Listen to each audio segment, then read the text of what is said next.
dia 8 de fevereiro de 2020, nós estamos na terceira e a última parte com vocês da capacitação de líderes de grupos pequenos, o 1, né? Módulo 1, que tem 3 partes. A última parte, página 18, exercendo a liderança de um GP. Então, agora nós começamos sobre filosofia bíblica da nova aliança, porque nós temos que agir em harmonia com as nossas crenças, valores, etc. Passamos para a questão de hábitos, de líderes e grupos pequenos saudáveis, e agora vamos terminar essa parte dizendo então como que eu exerço a liderança de um GP. Você tem aí Efésios capítulo 4, nós já lemos isso na introdução, e fala, ele concedeu uns para apóstolos, versículo 11, outros para profetas, outros para evangelistas, outros para pastores e mestres. E nós já falamos isso, que são dons como pessoas, porque dons não são apenas habilidades, não são apenas capacitações. Pessoas também são consideradas como dons, a igreja de Jesus Cristo. E ele fala no versículo 12, aí com vistas, né? E a ideia, propósito, para que Deus dá essas pessoas à igreja. Lembrando que esses apóstolos não tem nada a ver com esses apóstolos que tem aí hoje, nos dias de hoje. Não são apóstolos de Cristo, mas são apóstolos da igreja, tá? O apóstolo de Cristo, se você ler a Bíblia, você vai perceber lá no livro de Atos, eram pessoas que andaram com Jesus, foram testemunhas oculares da vida de Jesus, da morte, da ressurreição, etc. Por isso que Paulo se autodenomina um apóstolo abortivo, alguém que nasceu fora do tempo, porque Paulo teve um encontro com Jesus depois da ressurreição de Jesus Cristo. Além disso, você vai lá olhar para Hebreus 2, você vai perceber que o apóstolo, entre outras coisas, ele tinha nas suas credenciais sinais e maravilhas. Tanto é que o ministério apostólico, ele era, vamos supor, seguido, e isso está lá registrado, inclusive, Atos capítulo 2, seguido por sinais e maravilhas. Tanto é que quando Paulo está fazendo uma defesa do seu ministério apostólico, em 2 Coríntios, se eu não me engano, no capítulo 12 ou 13, Paulo fala assim, inclusive eu tenho autoridade apostólica, e Paulo fala assim, e o meu ministério foi seguido por sinais e maravilhas, né? Essa é a razão pela qual alguns apóstolos, denominados apóstolos hoje, chamados falsos apóstolos que estão por aí, eles acham que a vida deles tem que ser com sinais e maravilhas igual aos apóstolos de Jesus Cristo. Então o apóstolo ele tinha autoridade apostólica, eram os fundamentos da igreja, Efésios capítulo 2, versículo 20, etc. O chamado apóstolo de Efésios aqui hoje é aquilo que a gente chama de apóstolo da igreja, as pessoas que lançam os fundamentos da igreja, são as pessoas que nós diríamos hoje são os fundadores, são aqueles que lançam o alicerce das chamadas igrejas locais que você tem hoje. Então, enquanto que o apóstolo de Cristo, ele lançou o fundamento da igreja de Cristo, Efésios 2:20, a igreja fundamentada nos profetas, nos apóstolos, e sendo Cristo a pedra angular. Então esse apóstolo de Cristo não existe mais. O que existe hoje é apóstolo das igrejas, as pessoas que lançam os fundamentos das igrejas que você tem espalhada pelo mundo afora hoje. Agora, Deus concede essas pessoas, e eu me qualifico aqui como pastor e mestre, outras pessoas, profetas, que não tem a dizer com pessoas que predizem, que trazem novas revelações, mas o profeta, conforme diz lá 1 Coríntios, a profecia, ela edifica, ela exorta, ela encoraja a igreja. Então é a pessoa que comunica a palavra de Deus, não é aquela que traz novas revelações, mas traz o que Deus já revelou. O evangelista é o comunicador, é o grande, vamos supor, a pessoa que tem o foco na evangelização. Então, com vistas ao aperfeiçoamento dos santos, lembrando da igreja de um modo geral, para quê? Para o desempenho do seu serviço, ou seja, para que os santos trabalhem, né? Então, a igreja não pode ser centralizada na figura de líderes, de pastores, de pessoas remuneradas financeiramente. Ela tem que estar centralizada na vida dos seus membros mesmo, a chamada o sacerdócio universal de todos os santos, né? Então, não existe aquela diferença entre clérigo e leigos, todos são servos de Jesus Cristo. E quando os santos, ou seja, os cristãos, os membros de uma comunidade redimida de Jesus Cristo, desempenham o seu serviço, e isso edifica o corpo de Cristo, que é gente, pessoas. Agora, até quando o corpo de Cristo é edificado? Aí está aí lá no versículo 13, até que todos cheguemos à unidade da fé. Fé aí é muito mais do que o ato de crer, tem a ver com o conjunto das doutrinas, da verdade que nós cremos, doutrinas que foram reveladas pelo próprio Senhor Jesus Cristo, foram reveladas por Deus, por homens que nem Pedro fala, que movidos pelo Espírito Santo falaram da parte de Deus. Então, o conteúdo da nossa fé, aquilo que foi revelado, que nós cheguemos ao pleno conhecimento do Filho de Deus, que é Jesus Cristo, ao estado de pessoa madura, à medida da estatura da plenitude de Cristo. Tá? Então, por que é importante esse crescimento, essa maturidade? Versículo 14, para que não sejamos como crianças. A igreja não é eternamente um berçário, né? E ele aqui diz da característica de criança aqui, arrastados pelas ondas e levadas por um lado para o outro por todo o vento de doutrina, pela temanha das pessoas que induzem ao erro. Que ela gosta daquele tipo lá de a criança, ela vive a música do Zeca Pagodinho, deixa a vida me levar, a vida leva eu.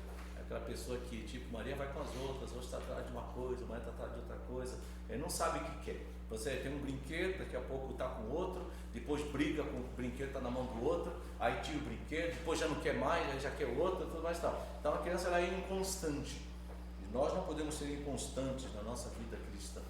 Isso é sinal de falta de maturidade, né? Em 2 Timóteo capítulo 2, alguém leia aí. Quanto a você, meu filho, fortifica-se na graça que há em Cristo Jesus.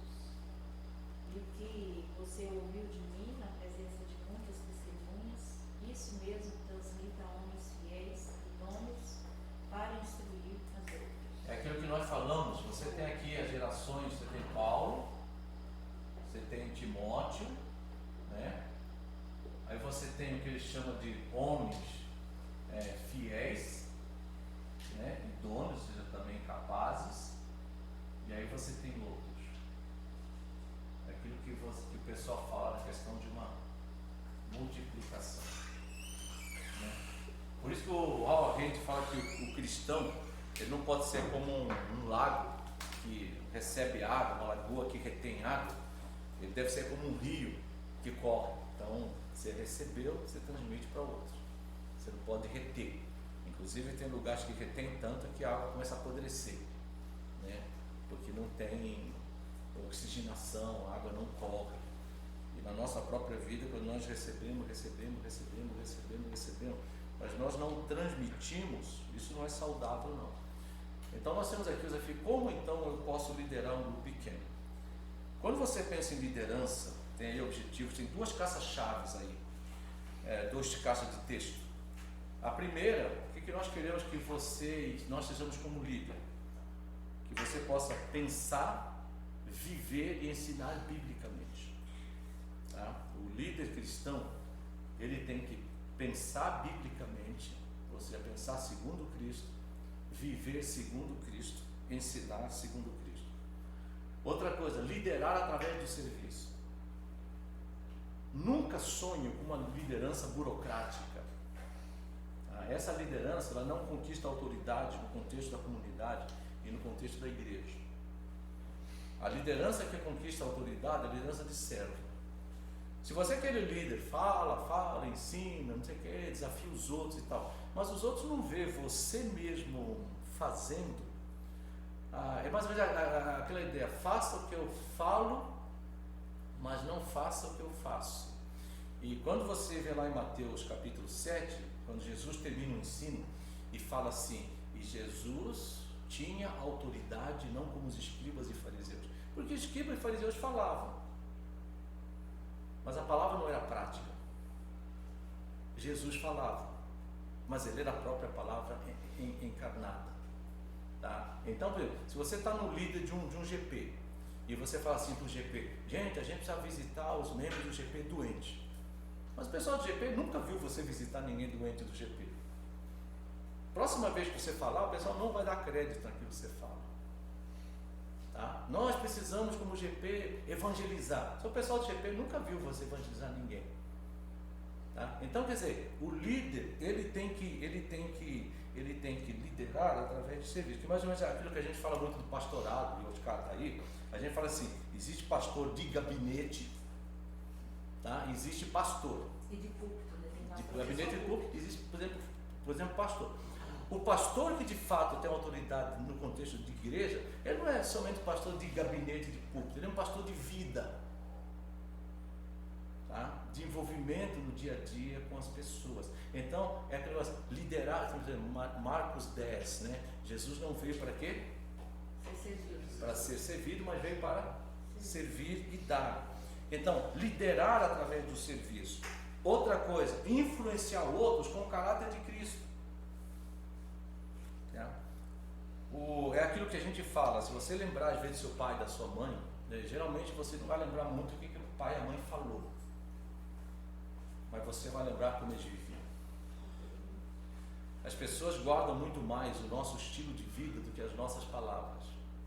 Você pode ver, o pessoal fala de um líder, o pessoal cita lá um líder, por exemplo, pode ser um líder político, mundial, tudo mais tal. Geralmente o pessoal não cita muito, porque as palavras, fala assim, o fulano, e aí você começa a falar das características do fulano, que tem a ver com o caráter, né, da pessoa. Aí, multiplicar seu ministério na vida dos outros.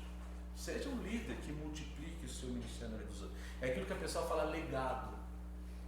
Tá? Qual é o legado da sua vida? Qual é o legado do seu ministério?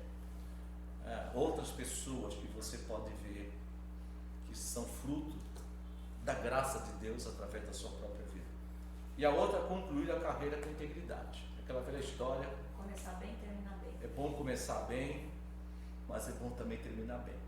E se tiver que escolher entre começar mal e terminar bem, ou começar bem e terminar mal, é melhor escolher começar mal e terminar bem. Porque geralmente o que fica não é como nós começamos, é como nós terminamos. Tá? Inclusive a gente estava conversando ontem lá com algumas pessoas lá, a gente falando de vários líderes que a gente conhece no meio evangélico, que começaram bem e infelizmente têm terminado mal. Tá? É um perigo que nós corremos todos. Tanto é que a Bíblia fala assim, aquele que pensa. O Ari que dizia o seguinte, o Ari Veloso tinha um estudo que é assim, quanto o seu ponto forte é o seu ponto fraco. Quando você confia demais em alguma coisa na sua vida, o Ari dizia, você já começou um processo de derrota. Ou seja, o seu ponto forte se torna o seu ponto fraco.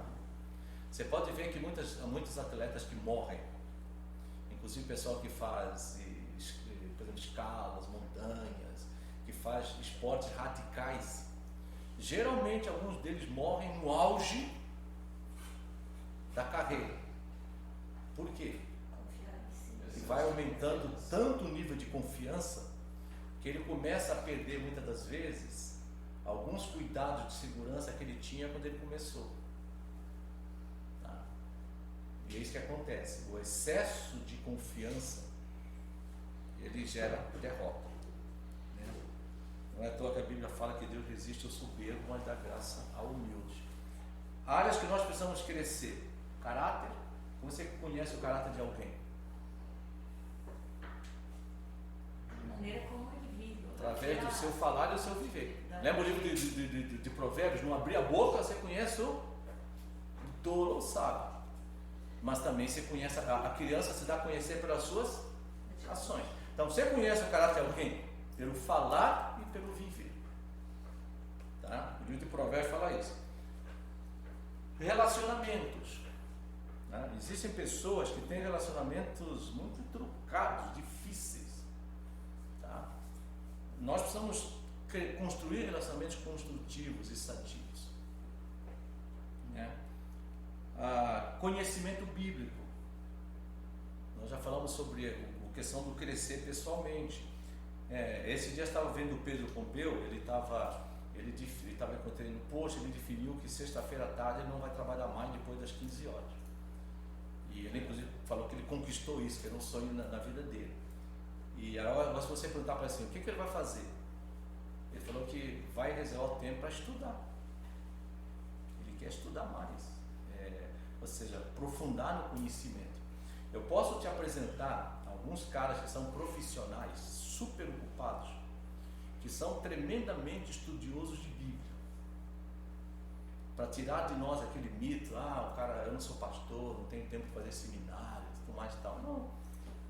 Você vai para Campinas, vai para Ribeirão, na Nova Aliança, você conhece muitos homens e mulheres, até profissionais, donas de casa, profissionais liberais, tudo mais e tal, que são tremendos conhecedores de conhecimento bíblico, porque reservam tempo para isso. Tá? Se você conversar com o Pedro, você está falando com um negócio de televisão, o Pedro falou, tem muito tempo que eu nem assisto TV mais.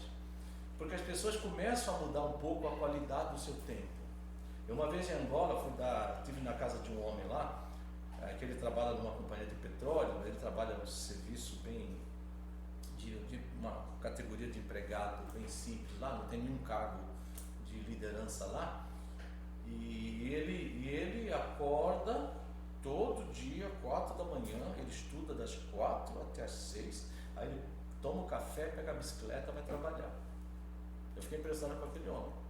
Eu fui na casa dele lanchar, todo dia, ele acorda das 4, estuda a Bíblia até as 6, pega a sua bicicleta, vai.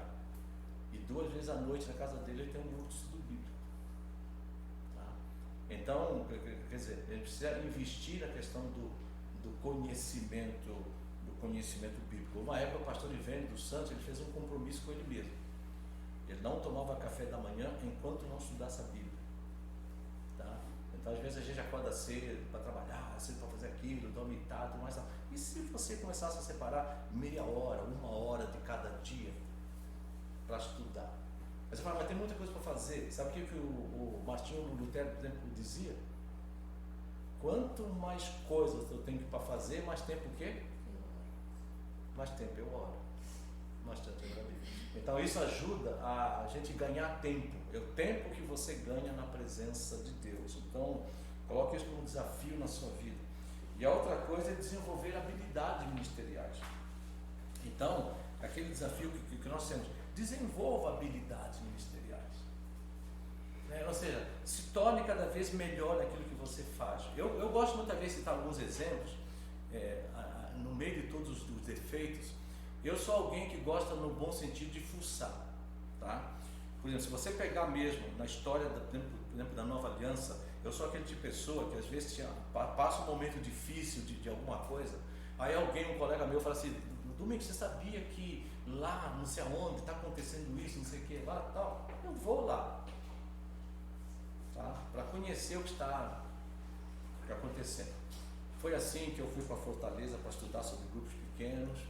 Foi assim que eu fui para Lake Forest, na Califórnia, para estudar sobre grupos pequenos. Foi assim que eu fui na igreja do John MacArthur, na Grace, para estudar sobre grupos pequenos, a exposição bíblica. Foi assim que eu fui na Willow durante muitos anos, lá nos Estados Unidos, para estudar negócio sobre summit, liderança, tudo mais e tal.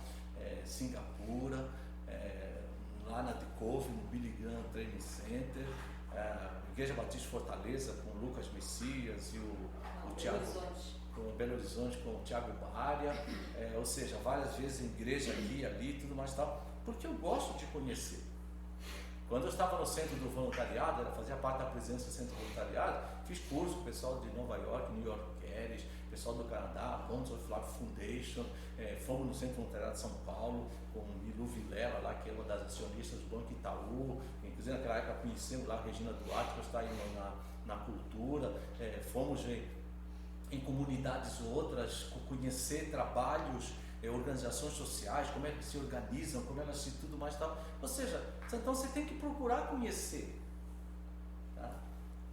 Que mais ou menos, por exemplo, a história, por exemplo, que o pessoal fala assim, você vai pegar um avião, que nem o Dr. Ramesh Risch falou hoje, cujo piloto não se preparou para ser piloto e que não desenvolve as suas habilidades. O piloto, mesmo depois de anos e anos de carreira, ele está sempre desenvolvendo habilidade. O médico está sempre estudando, sempre fazendo coisa. Então, desenvolva as habilidades que você tem.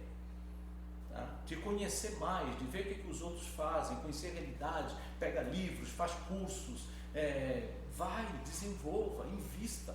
Isso acontece no mundo corporativo, acontece no mundo, por exemplo, acadêmico, tem que acontecer no mundo eclesiástico, na Igreja de Jesus Cristo e na nossa própria vida. Então, na página 19, você tem lá Alguém lê essa frase, por exemplo, líderes são, alguém pode ler, por favor? Líderes são chamados e capacitados por Deus para que edifiquem os outros, facilitem seu crescimento e liderem por seu exemplo de obediência e caráter. A qualidade da administração de uma igreja e de um GP é diretamente proporcional à qualidade da liderança. E não tenha dúvidas nenhuma. Esses dias eu estava no encontro com o Dr. Ramesh Richard, que ele é um dos professores de Dallas, e líder, fundador da Missão Richard. Ele estava dizendo isso, tá? Ele não tem dúvida nenhuma que a qualidade de uma igreja está diretamente ligada à qualidade da sua liderança, né? Assim como você pode dizer, a qualidade de um GP está ligada à qualidade da liderança do GP, porque o líder, nesse sentido, é o que faz a coisa acontecer, né? Isso não quer dizer que ele é um milagreiro, mas ele é um influenciador nesse aspecto. Agora, responsabilidade de um líder de GP. Aqui agora, que nem diz o outro, a porca começa a torcer o rabo. O que se espera de um líder de GP? Vamos lá. Participar com fidelidade e diligência dos modos de capacitação de líder de GP. Então, se você já recebeu esse folder aqui, ele vai ter uma mudançazinha. Então, você pode perceber que você tem que nós estamos fazendo hoje, filosofia bíblica ministerial, hábitos de uma liderança saudável, exercendo a liderança de um GP. Em maio vai ter a suficiência das escrituras, porque o líder de GP precisa manejar bem a palavra da verdade. Vamos estudar um pouco sobre o método de estudo bíblico, mas ao mesmo tempo, por que as escrituras, que nem diz lá 2 a Timóteo, elas são inspiradas, e por que elas são úteis para nos ensinar, repreender, corrigir, etc., a fim de que o homem de Deus, e isso não se aplica ao homem de Deus, estava pensando ali, mas se aplica a todo, por exemplo, cristão. A escritura, ela nos torna sábios para a salvação, mas ao mesmo tempo ela é útil para quê? Para que nós tenhamos um caráter segundo o caráter de Deus, e para que nós tenhamos a habilidade de gerenciarmos a nossa vida em todas as áreas de acordo com aquilo que Deus quer. Então, se você vai pensar em alguma coisa de vida cristã, a palavra de Deus é suficiente para isso. A Bíblia não vai te ensinar como trocar uma lâmpada, né? Mas ela vai te ensinar princípios que talvez possam te ajudar a ser sábio no trocar uma lâmpada, mas não seja tolo. Não ser tolo. Eu lembro quando eu era criança, uma vez eu fui no quarto da minha mãe, do meu pai lá, tinha um abajur lá, tirei a lâmpada, coloquei o meu polegar lá e acendi o abajur. Meu dedo ficou preto aqui, ó. Queimou tudo, torrou aqui do dedo, tá? É tolo, tá? A Bíblia vai dizer, não seja tolo, tá? Então, aí depois você vai ter em agosto e julho, final de julho e agosto, resolução de conflitos relacionais. O líder GP vai lidar com muita questão de conflito, não só dentro do GP, mas na família, na igreja, empresa, sei lá o que for. E o quarto é mentoria ou discipulado no final de outubro, de novembro, tá? E eu estou fazendo para vocês um desafio, que é exatamente o seguinte: quando nós chegarmos em maio, nessa capacitação 2, suficiência das escrituras, né?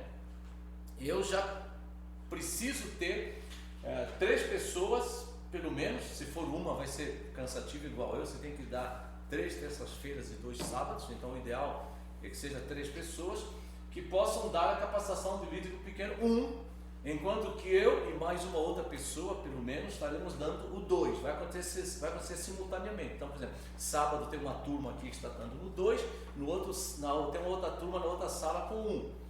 Aí terça-feira tem uma turma com 2, na outra terça-feira uma turma, por exemplo com 1. Porque uma das ideias aqui é exatamente o quê? Multiplicar professores que sejam professores também na capacitação de líderes de grupos pequenos, tá? Então, uma das coisas que se espera do líder é que ele participe dos modos de capacitação. Outra coisa, você de vez em quando vai ser convocado por um supervisor de liderança em grupo pequeno. No momento nós não temos ainda essa figura do supervisor, estamos formando isso, mas você vai lá na página 24, vai lá, você tem uma questão de avaliação lá, tá assim, avaliando a liderança e os encontros do GP. O propósito de toda avaliação é melhorar e tornar mais eficiente e eficaz o serviço de Deus, a Deus, ou seja, os processos e os resultados. Faça um relatório do GP com resumo das atividades, participantes, pontos de dificuldades e conquistas alcançadas. Propósito: ter um retrato do GP, buscar soluções para os pontos de dificuldade e celebrar as conquistas. Isso pode ser preenchido, por exemplo, por quem? Pelo aprendiz, pelo líder ou uma pessoa de GP responsável por essa tarefa. Então, por exemplo, quando o Mário e a Júlia estão no nosso GP, a Júlia tinha essa tarefa, tá? De preencher os dados e tudo mais. Então, não precisa ser o líder do GP fazer isso. Eu posso no GP designar uma pessoa que faça isso. Qual é a frequência de ter isso pelo menos atualizado? Bimensalmente. Faça, segundo ponto aí, tendo em vista os 8 hábitos, uma liderança e um GP saudável, faça uma autoavaliação da sua liderança. Qual é o propósito? Ajudar os líderes a explorar seus pontos fortes e melhorar as áreas que pedem desenvolvimento. Isso vai ser feito pelo líder do encontro com um grupo de supervisor. Então, no caso, enquanto não tem, eu vou agendar com você 2 vezes por ano, tá? Para fazer isso aqui. Uma autoavaliação da sua liderança de GP. E o último é uma avaliação do grupo do GP. Ajudar o grupo a explorar seus pontos fortes e melhorar as áreas. Isso vai ser feito o quê? Pelo líder em conjunto com os membros do grupo, uma vez ao ano. Então, quer dizer, uma vez ao ano o grupo precisa sentar, você vai ter lá, sentar, e o grupo fazer uma autoavaliação do GP. O líder vai ser avaliado 2 vezes e o grupo pelo menos uma vez por ano, e os relatórios acontecem bimensalmente, pelo menos. Outra coisa, na página 19, ter plena convicção de que exercer a liderança de um GP faz parte da vocação e do chamado de Deus para a sua vida. Quando você está num momento de grande crise, tá? E eu faço isso muito com pastores. Quando a pessoa me procura e fala assim: pastor, estou num grande crise domingo, eu não sei se eu continuo no pastorado, não, blá, blá, blá, blá, blá. Primeira coisa que eu falo, que eu pergunto para ele: você tem convicção de que Deus te chamou para o pastorado? Tem convicção que é isso que Deus quer da sua vida? O cara fala assim: sim. Eu falei: então não tem maneira. O cara fala assim: não. Então dá um tempo e repensa.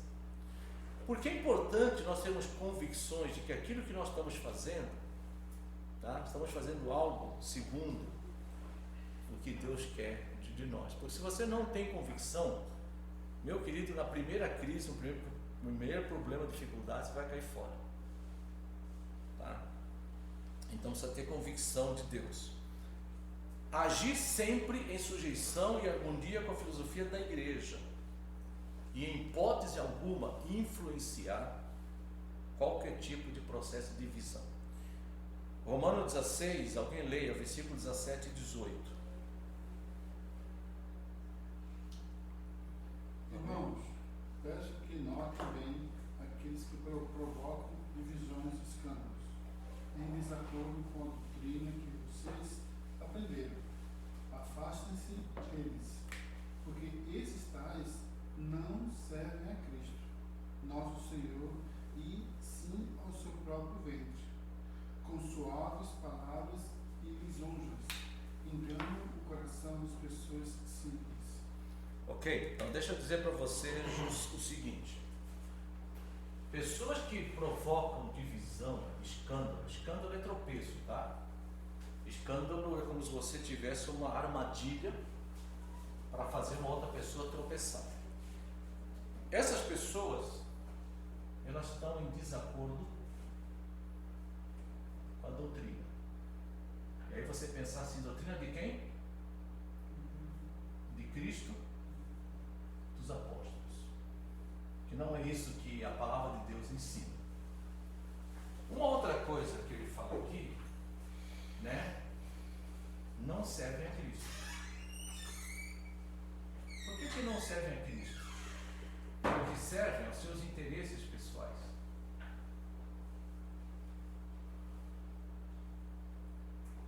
Tá? E são pessoas que geralmente elas usam palavras suaves, sedutoras.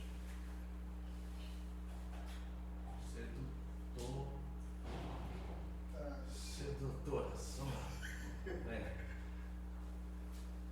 Agora, deixa eu dizer um negócio sério para vocês, que é o seguinte. Sedutoras. Deixa eu dizer um negócio sério para vocês, o seguinte. A Bíblia diz, afastem-se deles. Tem muitos pastores e muitas igrejas que detestam GPs e abominam GPs, porque na visão deles, GPs só causam divisões na vida de uma igreja. E quando você estuda a história do movimento G12, muitas igrejas no Brasil, igrejas batistas, sofreram tremendos danos por divisões ocorridas por líderes de grupos pequenos.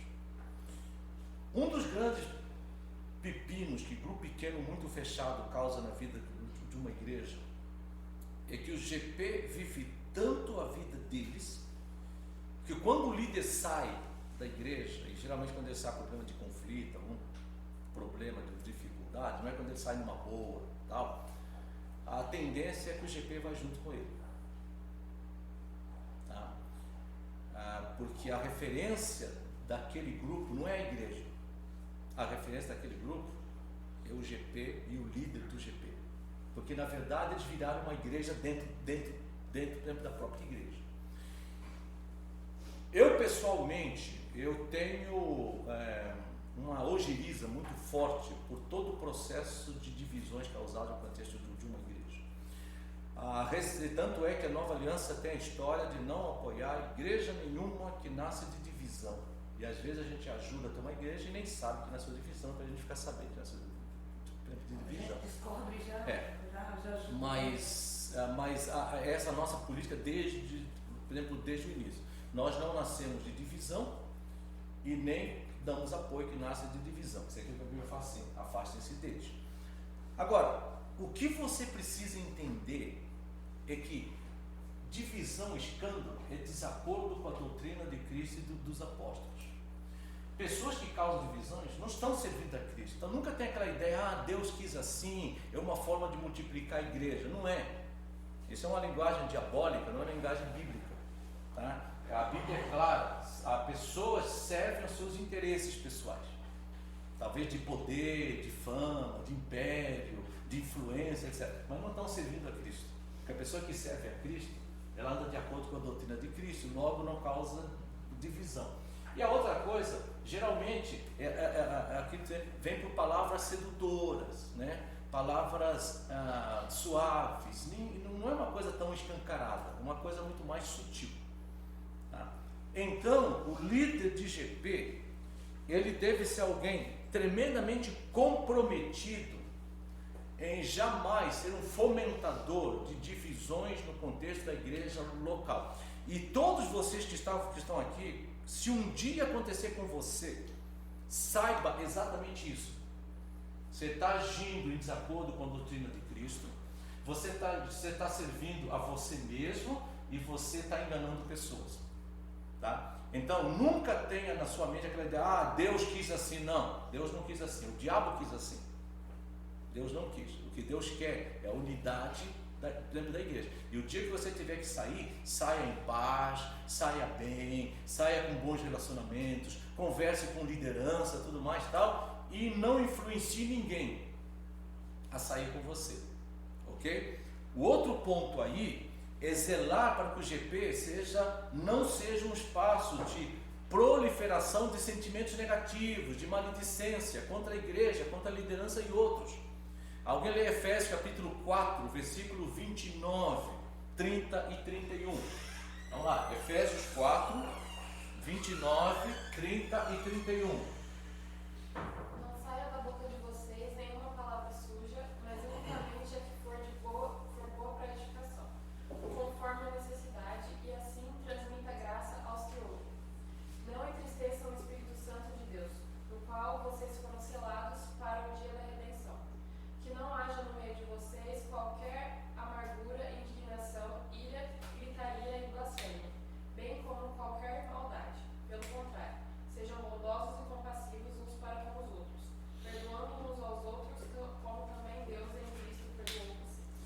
Gente, líder de GP, ele tem que ficar muito atento, porque já aconteceu algumas vezes, que assim, por exemplo, geralmente termina o GP ou alguma coisa assim, junta-se aquela rodinha de café e tudo mais tal. Houve um GP no passado, muitos anos atrás, que uma vez algumas irmãs da igreja, até mais velhas, estão na igreja até hoje, chegaram, pastor, nós não vamos mais naquele GP, porque termina o GP, a dona da casa e conduz conversas de falar mal do pastor, né? E aí eu fui conversar com aquela, por exemplo, com aquele casal, e ela virou para mim e falou assim, mas o pastor é um homem como qualquer outro e tem defeitos como qualquer outro. Eu falei, tudo bem, existem defeitos que você acha que eu tenho, e existem defeitos que realmente eu tenho. Então, se eu tenho, o que você tem que fazer biblicamente? A Bíblia fala, vai lá e conversa. A Bíblia não fala para você fazer do café do GP uma oportunidade de criticar pastor. Tá? Aí, conversamos com ela e com o marido. A pessoa continuou. E aí, você pode conversar com o Marquinhos testemunho. Eu e o Marquinhos fomos na casa da pessoa, Marcos da Conceição. Conversamos com a pessoa, de novo. É o segundo passo, no contexto bíblico, tudo mais tal. A coisa não foi corrigida. Chegamos com o marido, ele era presbítero da igreja na época, falei, olha, você não tem condição de ser presbítero da igreja. Porque o seu GP está se tornando um foco de críticas, conduzidos pela sua esposa, e você, como marido, não exerce a liderança nem sobre a sua esposa, nem sobre o GP, nem sobre, por exemplo, a casa. Eles ficaram meio aborrecidos na época, deixaram a igreja, por exemplo, por causa deste motivo. Tá? Agora, se nós queremos ser uma igreja bíblica, nós não devemos permitir que em espaço algum, nem na família, tá? Na carne e sangue e nem no GP, sejam espaços de proliferação de coisas negativas com relação à liderança, igreja, etc. Porque às vezes o GP se torna isso, se torna um ponto de fofoca. Ah, estão dizendo, quem está dizendo? Ah, estão dizendo, conversa. Mas quem conversou no GP foi tratado? Não. Conversaram com o líder, por exemplo, do ministério infantil, do berçário, com o líder dos jovens, com o líder de missões, com o líder de música? Não. Ué, nós estamos falando negativamente dele no grupo pequeno. E se você, como líder, você de alguma forma está sabendo disso e não trata, você está sendo cúmplice de pecado. E é o pecado da omissão. Tá?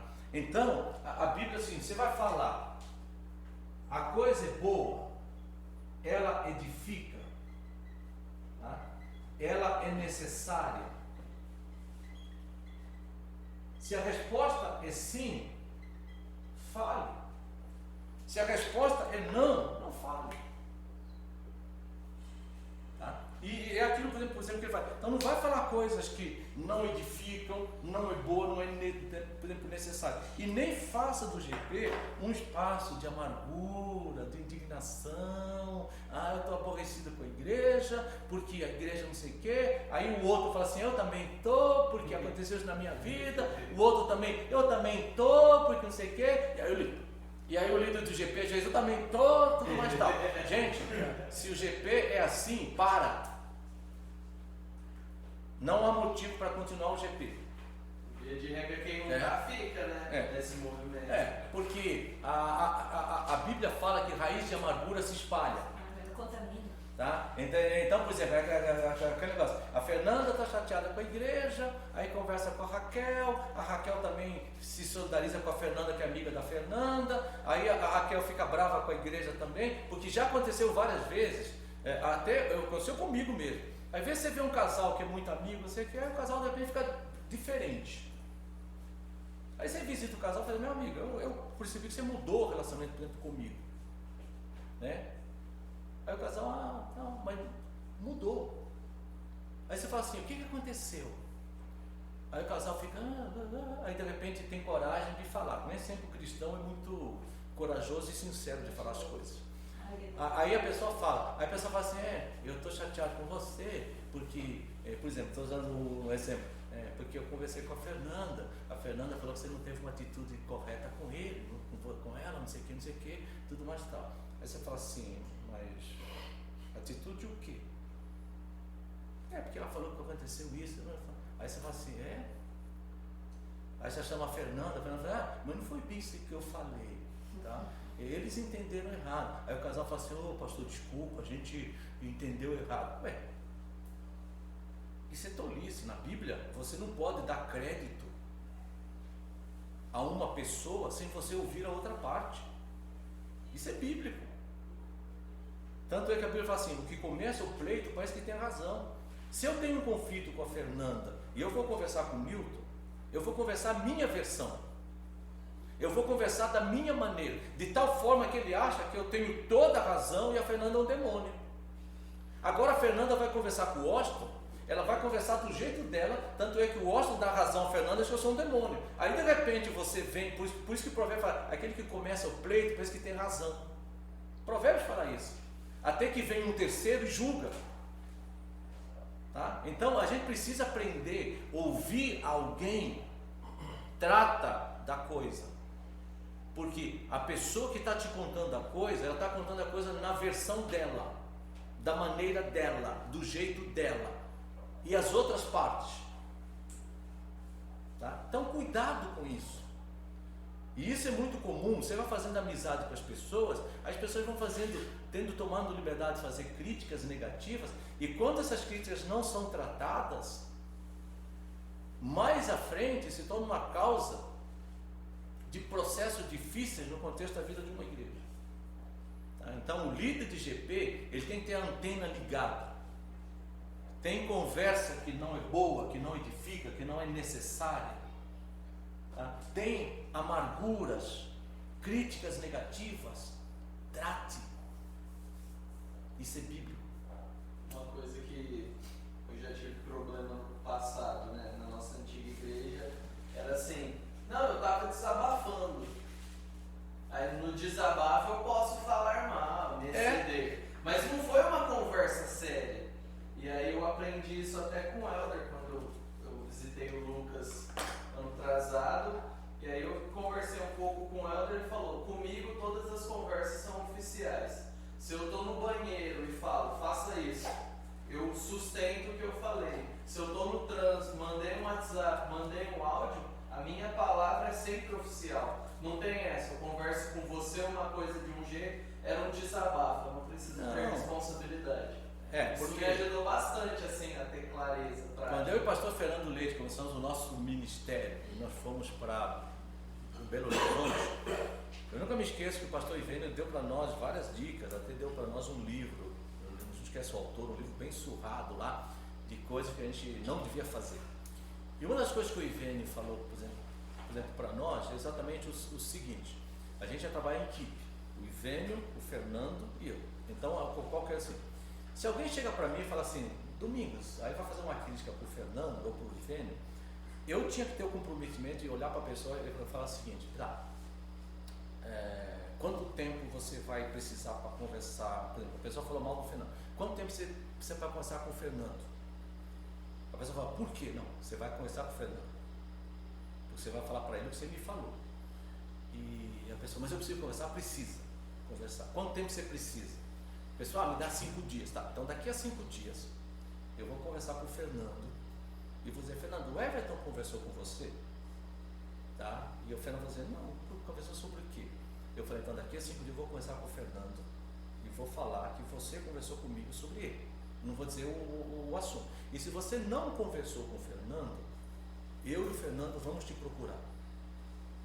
Tá? Para que você fale na frente dele o que você falou para mim. Você mata a fofoca na hora, porque o cara não vai te procurar de novo. Tá?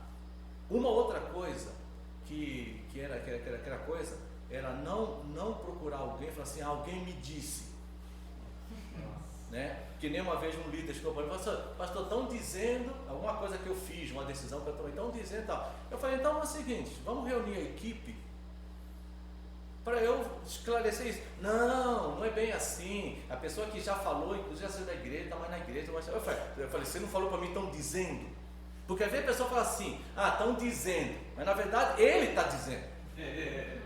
Tá? Porque estão falando. Ué, se estão falando, trata.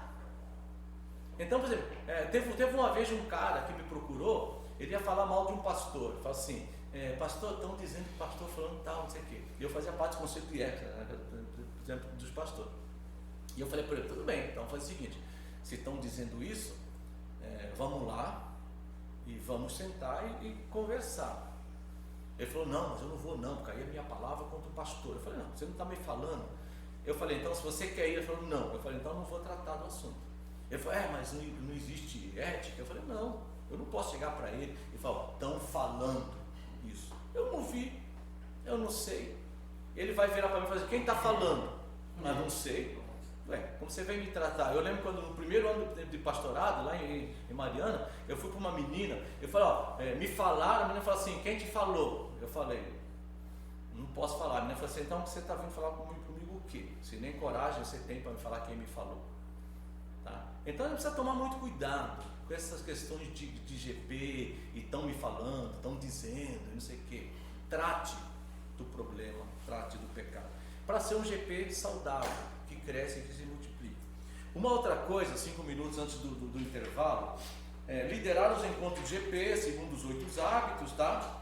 E aí tem encontrar o lugar, hospedeiro, delegar tarefas, né? Nunca tem aquela ideia que o líder do GP faz tudo no GP. O líder do GP, boa liderança, delega tarefas, tá? Então, por exemplo, no nosso último GP que a gente estava, a Vivian que estava coordenando os lanches, a Rita do Raizildo que faz as comunicações, a Fátima a Rita fazia a questão das hospedagens do GP, a Fátima levava as letras de música. Então assim, as pessoas têm, o estudo se dividia às vezes entre eu, Oscar, uma outra pessoa, tudo mais. Então você tem que delegar tarefas, você não pode fazer o líder faz tudo, não existe liderança, existe, mas não é a liderança bíblica e nem a liderança boa centralizadora. E conduzir encontros que transformam vidas no poder de Cristo. Alguma pergunta até aqui?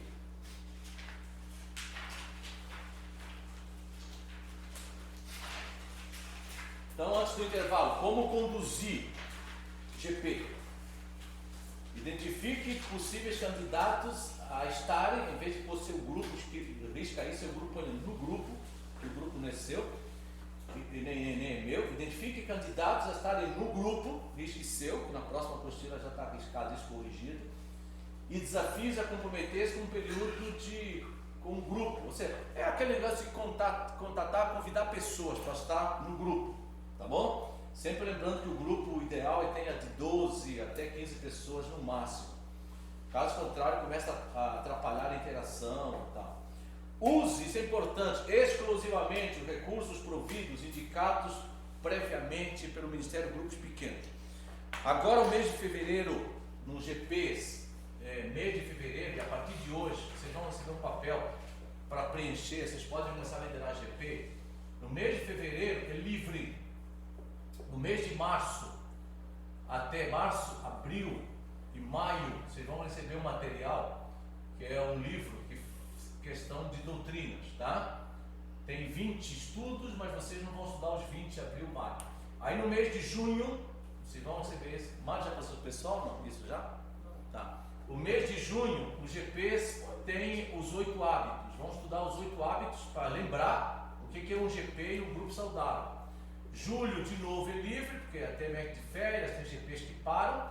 E aí agosto, setembro, outubro, volta de novo, questão daquele material de doutrinas, tá? E aí você tem novembro e dezembro, que vai fechar o ano, que normalmente é livre, dezembro tem GPs que param também, tá? Então essa é a nossa agenda de GPs. Mário, passa para todo mundo, por favor, pelo WhatsApp.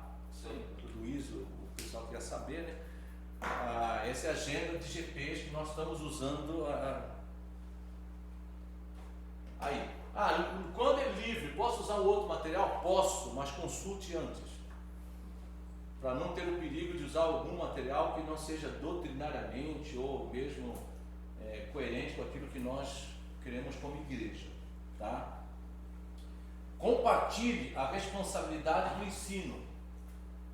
Ou seja, aquele negócio, homens fiéis e idôneos. Se você tem no seu grupo, não é pessoas que não são capacitadas, se você tem no seu grupo pessoas que podem ajudar no ensino, compartilhe. Nós tínhamos um grupo uma vez na casa do Alexandre Takahashi, e era assim, uma semana eu dava o estudo, uma semana era a Raquel, uma semana era o Joedson, outra semana era o próprio Alexandre, que estava aprendendo a dar o estudo, acho que Elisete tinha, porque era aquele estudo bem interativo, de perguntas e respostas, então cada semana um conduzia. Tá? Então, se você tem pessoas no estudo que têm condições disso, divida a responsabilidade dos estudos. Outra coisa, encoraje cada membro a manter um relacionamento saudável com a vida e os ministérios da igreja.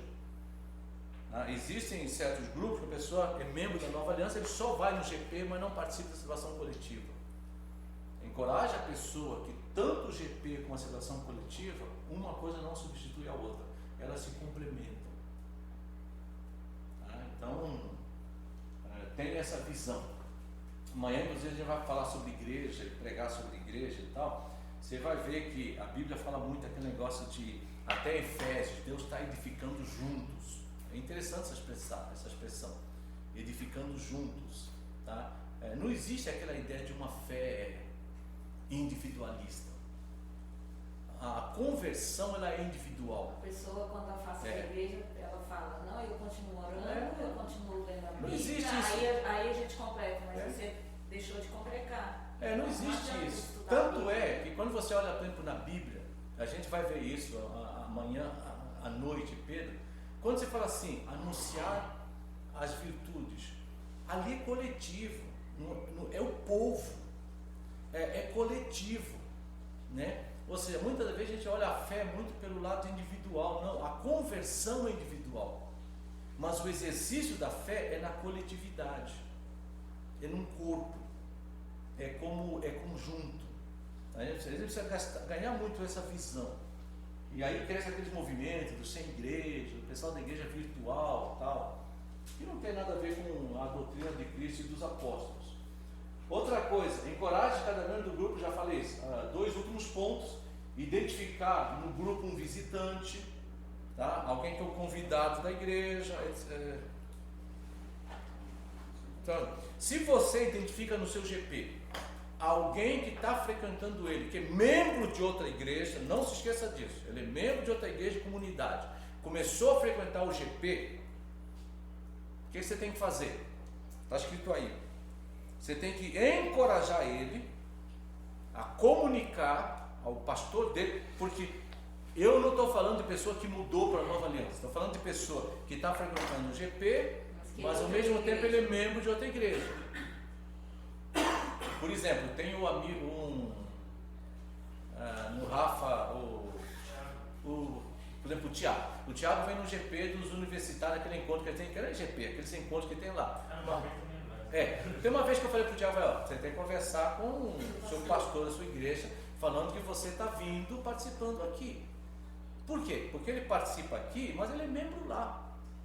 Então, se você identifica alguém que está participando do seu GP, mas ele ainda é membro de uma outra igreja, e até às vezes ativo lá, você tem que encorajar a pessoa, isso é uma questão ética, a pessoa a comunicar a liderança dele. E dependendo da liderança, se o líder falou, não, você não vai participar, e ele chegou para você e falou, meu líder falou que não, você fala, então a partir de hoje você não vem aqui não. Porque tem igrejas, comunidades que não aceitam. O membro da igreja fica participando do GP de outra igreja. Tá? Uma última coisa antes do intervalo. Identifique e trate das situações que podem realizar causa e dano no GP. Crises relacionais não tratadas, já falamos sobre isso. Fofocas e maledicência. Exploração uns dos outros. Sabe quando existe um explorador no GP? Anota aí Provérbios 30:15. É quando existe o crente sanguessuga. Sabe aquele é o crente sanguessuga? É aquilo que a Bíblia fala, dá. Provérbios 30:15. Fala que a sanguessuga tem 2 irmãs, dá. É aquela pessoa que só quer receber, mas não está pronta a participar, quer ser servido, mas não está pronto a servir. Tá? Então, ela acaba sendo uma forma explorando os outros em benefício próprio. Hospedeiros não cordiais ou não organizados para acender o GP. O GP começa às 8, você chega na casa do hospedeiro, o hospedeiro está tomando banho ainda, a casa não está organizada, tudo mais tal. Isso causa um desconforto para o GP. Lá, um dos cônjuges familiar não participa por não concordar do GP. Eu já tive essa experiência de ir na casa de um casal e sempre tinha o GP e o marido não estava. Ele saía. Aí um dia eu perguntei para a esposa falou, ele não concorda com o GP. Eu falei, porque foi uma decisão minha. Eu falei, então a partir de hoje nós não temos mais GP na sua casa. Tá? Então o GP não pode acontecer num lar que um dos cônjuges não concorda com a realização do GP lá. Animais domésticos. Se vocês conversarem com o Joedson vai contar de um caso de um cachorrinho pequenininho que era a atração do GP, que um dia o Joedson chegou para a dona da casa e falou assim, era um cachorrinho pequenininho, a família não está nem na igreja há muitos anos, já saiu. O Joedson falou, o cachorrinho está atrapalhando o GP. A mulher falou assim, então, entre o GP na minha casa e o cachorrinho, eu prefiro o cachorrinho na minha casa e não o GP. E o Joedson falou assim, eu fiquei assim. Mas foi. Então o Rendes fala que antigamente você num culto, num grupo, tem um bebê. Aí você está dirigindo o grupo, está todo mundo assim.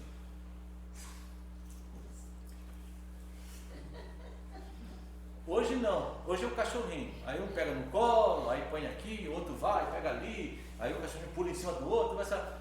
Aí você está dando estudo toda hora, está um lá, aí o GP, o cachorro, pula. Gente, isso não existe para o GP funcionar bem, né? Ontem eu estava conversando com o Mário, eu falei que existe vários tipos de cachorro, antes do intervalo. Existe o cachorro tarado, é aquele cachorro que você vai na casa dele e gruda na sua perna. Ou então tem um GP, o cachorro tem um bicho de pelúcia e ele fica lá querendo no bicho de pelúcia lá, e havia aquele sentimento constrangedor no meio do GP, todo mundo no GP, na roda, o bicho de pelúcia ali, o cachorro no bicho de pelúcia, você fala, sai de lá pro cachorro, vai para lá, tudo mais e tal. Né? Esse é o cachorro tá? Tem o cachorro carente, né? É aquele cachorro que vai, deita no colo de todo mundo, sai no colo de um, vai no colo do outro, tudo mais e tal. Tem o cachorro folgado, tá?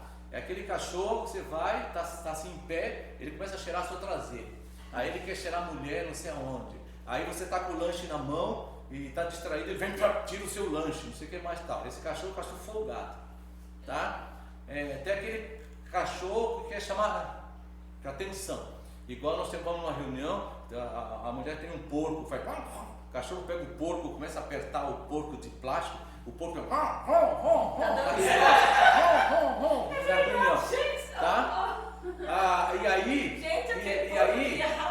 E aí a própria dona falou assim, ele está fazendo isso para chamar a atenção. Então assim, chamar a atenção no meio do estudo. Prende esse cachorro. Tá? Tá. Tem o cachorro fedido, é aquele cachorro que solta pum fedido pra caramba, né? Que você tá no GP assim, e aí depois todo mundo fala assim, nossa, sai daqui, ó, isso aqui é tudo mais tal. Então quer dizer, aí o cachorro vira atração do tal. Tem o cachorro, por exemplo, ciumento. É aquele cachorro que você pega perto do dono e começa. Então assim, ele rola para todo mundo. Gente, misericórdia. o líder tem que saber sabedoria para lidar com isso. Outra coisa, crianças indisciplinadas e pais excessivamente desligados. Tá? O Oscar sabe muito bem do que nós estamos falando, que até no próximo GP que nós temos, vai ter que ter uma reestrutura.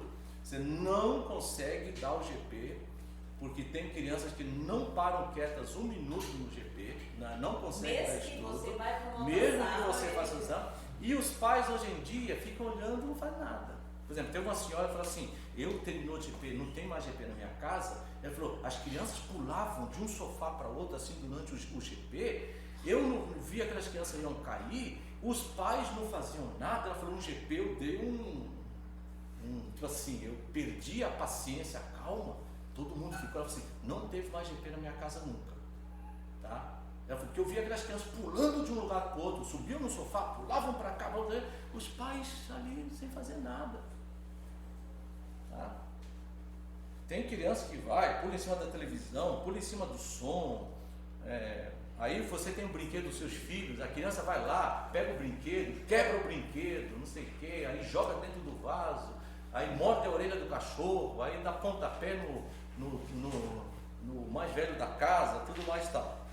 Espaço, pessoas com hábito de chegar após o começo do encontro. Tem pessoas que chegam no começo do encontro, todo o encontro. Aí você está no meio do estudo, aí a pessoa chega, aí para, aí a pessoa cumprimenta todo mundo. Tinha uma pessoa no nosso GP assim, no outro GP que a gente tinha uma senhora, chegou atrasada, cumprimentava todo mundo. Então, eu falei assim, irmã, espera um pouquinho, depois do GP, não pastor, eu vou cumprimentar todo mundo, tudo mais e tal. Né? Espaço pequeno, desconfortável, lanche já se torna muitas vezes problema em alguns GPs, né? Pessoas inconvenientes que falam o tempo todo, que desviam o foco do que está sendo estudado e tratado. Gente, um intervalinho para vocês, para a gente terminar. Então isso é o quê? Identifique as situações que podem e realmente causam dano no GP.